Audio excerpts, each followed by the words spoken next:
इस वीडियो में आप जितनी भी इमेजेस देखेंगे वो सभी बिल्कुल रियल यानी कि असली हैं, जिन्हें नासा के सभी रोवर्स द्वारा मार्स के सरफेस पर खींचा गया है। और ये पहली बार है जब मार्स की सभी जगहों की फोटोज को 4K में रेंडर किया गया है। तो इस वीडियो में हमारे साथ आप भी एक दूसरी दुनिया की बेहतरीन और मेस्मराइजिंग ब्यूटी को देखने के लिए मार्स की जर्नी पर चलें। नासा ने मार्स की कुछ जगहों को अलग अलग तरह के नाम दिए हैं और आपको उन सभी जगहों के नाम वीडियो में दिख जाएंगे।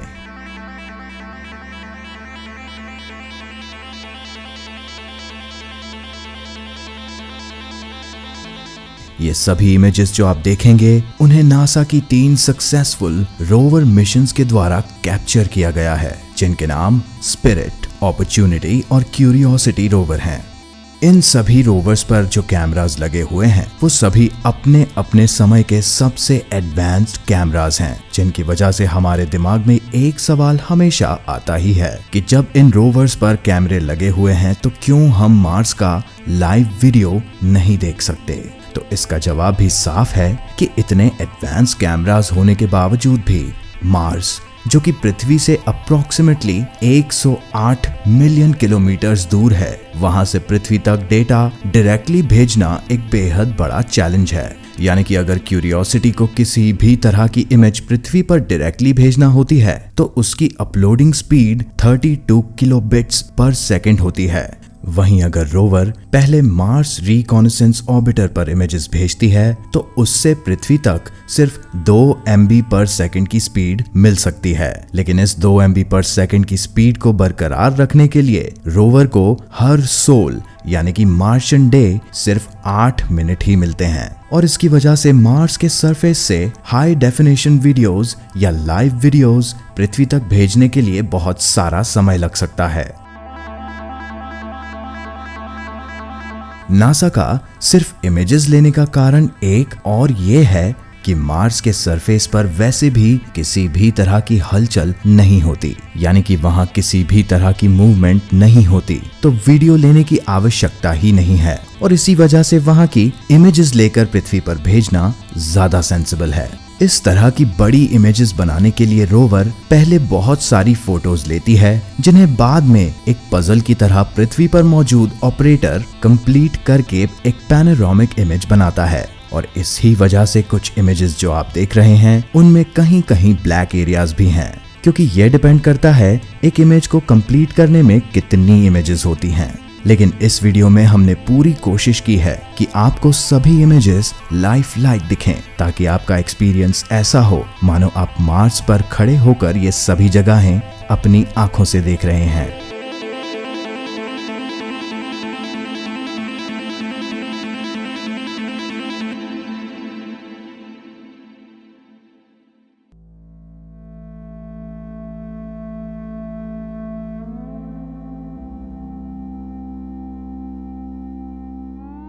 मोबाइल फोन्स में शायद आपको ऐसा एक्सपीरियंस ना हो, लेकिन ये इमेजेस इतनी शार्प हैं कि आपको ऐसा लगेगा कि आप अपने फोन के कैमरा से मार्स के सरफेस को स्कैन कर रहे हैं।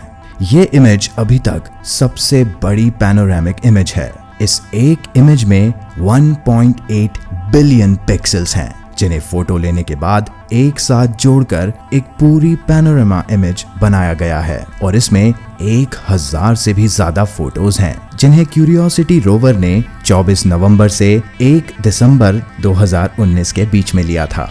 और अगर हम इस इमेज को जूम करेंगे तो इमेज की क्वालिटी खराब बिल्कुल नहीं होगी, क्योंकि इस इमेज को जूम करने के बाद भी इसकी 4K क्वालिटी बरकरार रहती है। मार्स की इस जगह का नाम है ग्लेन टॉरिडन और क्यूरियोसिटी ने इस जगह को एक्सप्लोर करते हुए इसकी स्टनिंग इमेजेस भी ली हैं।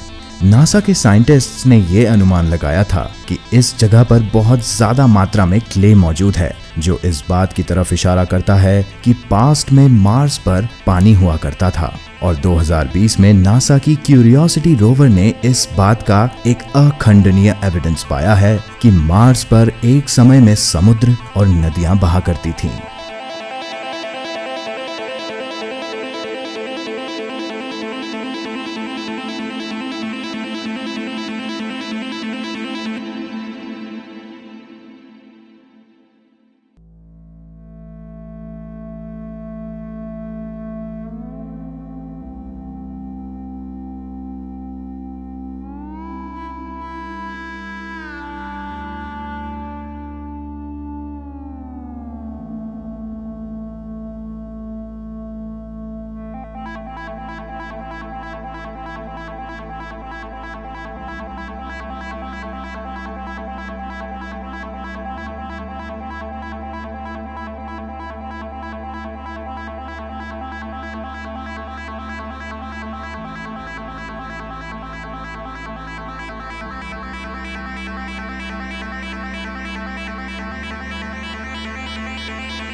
कुछ फोटोज को देखकर आप ये सोच रहे होंगे कि हर फोटो में आसमान या मार्स का रंग अलग क्यों है, जबकि असल में मार्स का रंग लाल है, तो फोटोज में इतना ब्राइट और अलग कैसे हुआ। कुछ इमेजेस में मार्स में आसमान का रंग पृथ्वी की तरह नीला और ब्राइट होता है। ऐसा इसलिए क्योंकि रोवर से इमेजेस डाउनलोड करने के बाद नासा कुछ इमेजेस में कलरिंग करता है ताकि जियोलॉजिस्ट को मार्स के सरफेस पर पड़े पत्थरों और कंकड़ों की फॉर्मेशन की स्टडी करने में आसानी हो सके।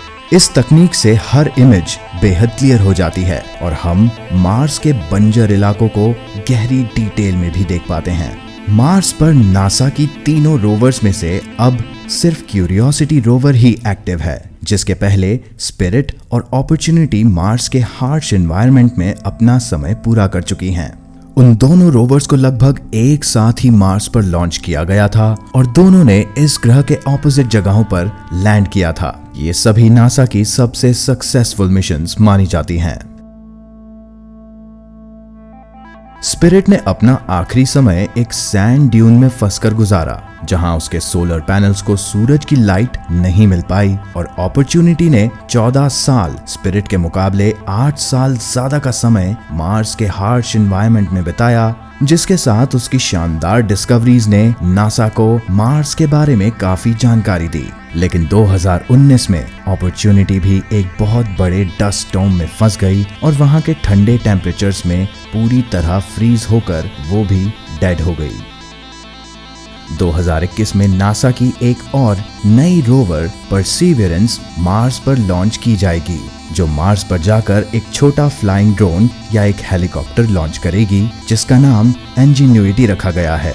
इस हेलीकॉप्टर का काम मार्स की हार्श और अनप्रेडिक्टेबल एनवायरनमेंट में स्काउटिंग का रहेगा और इसकी मदद से परसीवियरेंस और पृथ्वी पर नासा को आगे आने वाले किसी भी तरह के सैंड ट्रैप्स या सैंड ड्यून्स के बारे में पहले से ही जानकारी मिल जाएगी। लेकिन मार्स पर उड़ना भी इतना आसान नहीं है जितना कि पृथ्वी पर, क्योंकि मार्स का एटमॉस्फेयर पृथ्वी के एटमॉस्फेयर के मुकाबले काफी कम यानी कि काफी पतला है। पृथ्वी पर जो हेलीकॉप्टर उड़ता है उसकी पंखुड़ियों की रेवोल्यूशन की स्पीड 500 रेवोल्यूशंस पर मिनट होती है, लेकिन मार्स के थिन एटमॉस्फेयर में इनकी स्पीड 2400 रेवोल्यूशंस पर मिनट यानी कि 1 सेकंड में 40 बार घूमना होगी।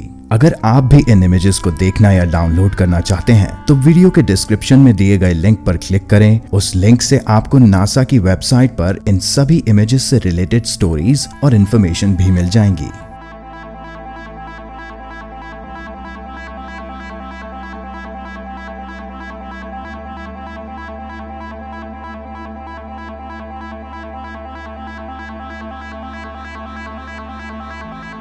इसी तरह के और वीडियोस देखने के लिए आज ही झन्नाट फैक्ट्स को सब्सक्राइब करके बेल आइकन को दबाना बिल्कुल ना भूलें। और अगर आपको ये वीडियो पसंद आया हो तो इसे लाइक और शेयर जरूर करें। Good bye.